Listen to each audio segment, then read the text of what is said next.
فاضل ایک ان پڑھ شخص تھا جو کسی طرح پیرس پہنچ گیا۔ وہاں کئی سال رہا۔ سارا دن ہوٹلوں میں برتن دھوتا، باورچی خانے میں جھاڑو دیتا اور رات کو کسی فٹ پاتھ پر پڑ کر سو رہتا۔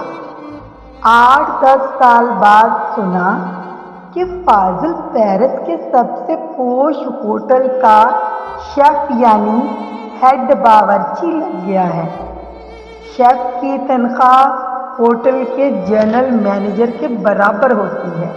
پھر پتہ چلا کہ فاضل چھٹی پر گاؤں آیا ہوا ہے۔ میں اس سے ملنے کے لیے گاؤں چلا گیا۔ میں نے پوچھا کہ فاضل، کیا تم واقعی ہوٹل میں شیف ہے؟ وہ ہنسا اور بولا کہ شیف تھا، 4 سال شیف کا کام کیا، اب میں نے وہ ہوٹل خرید لیا ہے۔ میں نے پوچھا کہ تو کون کون سی ڈشیں بنا سکتا ہے؟ تو وہ بولا کہ انگریزی، فرانسیسی، جرمن، اطالوی، چینی، روسی، عرب، سب ملکوں کے کھانے بنا سکتا ہوں۔ میں نے کہا یہ بتا کہ سب سے عمدہ ڈش کون سی ہے؟ 1 منٹ کے لیے اس نے توقف کیا، پھر بولا سچی بات پوچھتے ہو تو دنیا کی کوئی ڈش ہماری ہانڈی روٹی کا مقابلہ نہیں کر سکتی۔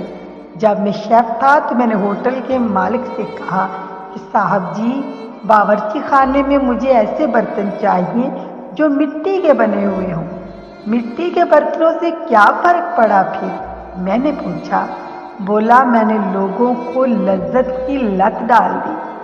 وہ ہانڈیاں پکائیں کہ گوروں کی رال چل پڑی۔ بس جی، میں نے وہاں ایک بات سیکھی ہے کہ کھانوں میں ہانڈی اور مذہبوں میں اسلام کا جواب نہیں ہے۔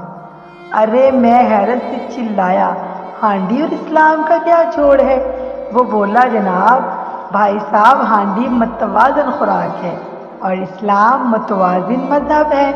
اسلام میں ہانڈی کی سب خوبیاں موجود ہیں، دنیا بھی ہے، اللہ بھی ہے، اس کی مخلوق بھی ہے، مخدومی بھی ہے، محبت بھی ہے، جہاد بھی ہے، انتقام بھی ہے، رحم بھی ہے، معافی بھی ہے اور سزا بھی ہے۔ کیا بیلنسڈ مذہب ہے بھائی جی! دنیا سے بھی تعلق قائم رہے، اللہ سے بھی تعلق قائم رہے۔ کماؤ، دولت کے ڈھیر لگا دو، مگر پھر بانٹ کے کھاؤ۔ اپنے لیے بنگلہ بناؤ تو کسی غریب کے لیے ایک جھونپڑا بنا دو۔ اپنے لیے ریشمی سوٹ بناؤ تو کسی حاجت مند کے لیے کھدر کا جوڑا بنوا دو۔ اپنی اولاد کی فیس دو تو کسی غریب کی اولاد کی فیس بھی ادا کر دو۔ اسلام بھی کیا مذہب ہے؟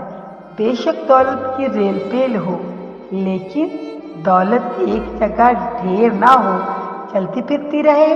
بانٹنا سیکھ لو تو سرمایہ دارانہ نظام قائم نہیں ہوتا۔